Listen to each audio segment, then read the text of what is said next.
ব্যথা পাওয়ার জন্য যেরকম হয়েছে সেজন্য ভাড়া করতেছে না। তো ছবি তুলতেছি না, কি করতেছি জানো? ভিডিও করতেছি। তোমার নাম কি? তাবিয়া।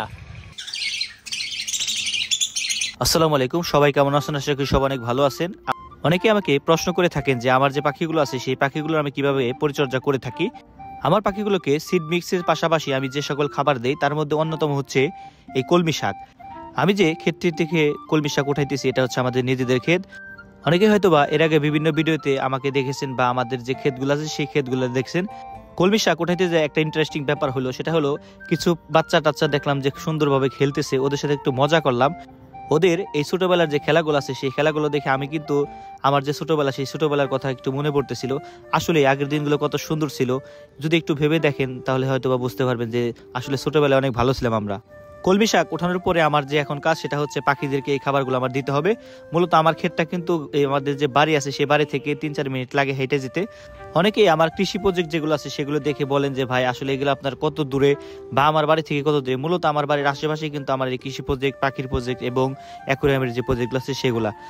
আমি যখন আমার রুমে পৌঁছানোর পরে দেখি যে আমার রুমের লাইটটা অফ আছে। মূলত পাখিদেরকে কিন্তু দিনের বেলা লাইটটা অফ করে রাখা উচিত না, যেহেতু আমার এই রুমের আশেপাশে থেকে কিন্তু কোনো লাইট আসে না, সেই জন্য ভিতরে যে লাইটটা আছে সেই লাইটটা কিন্তু সবসময় জ্বালানোর উচিত। আমি অনেকটা চেষ্টা করি, বাট অনেক সময় হয়তো অনেকে বন্ধ করে দেয়। বিশেষ আমি পাখিগুলোকে যখন কলমি শাকগুলো দিলাম, বিশ্বাস করেন এত সুন্দর করে তারা খায়, এই দৃশ্যটা আমার দেখতে খুবই ভালো লাগে। হয়তো বা যাদের বাসায় পাখি আছে তারা যদি তাদেরকে শাকসবজি বা ফলমূল দেন সেই ক্ষেত্রে দেখবেন তাদের খাওয়ার স্টাইলটা কত সুন্দর। আমার পাখিগুলো বরাবরই খুব সুন্দর খেয়ে থাকে এবং এদের ব্রিডিং হিস্ট্রি এত সুন্দর যেটা চমৎকার। আপনারা হয়তো বা এর আগে বিভিন্ন ভিডিওতে দেখেছেন। আমার যে ককাটেলের যে সেটআপ আছে সেই সেটআপে কিন্তু মূলত 3 জোড়া রানিং ককাটেল আছে। বিশ্বাস করেন এই ককাটেলগুলো এত সুন্দর বাচ্চা করে যেটা কল্পনার বাহিরে।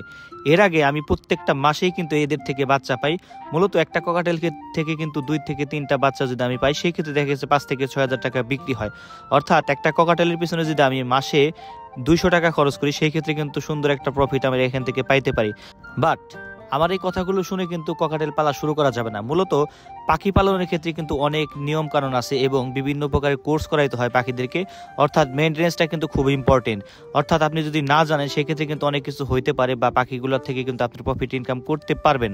সেজন্য অনেকে আমার কাছে পরামর্শ নেন যে ভাই কোন পাখি দিয়ে আসলে শুরু করা উচিত।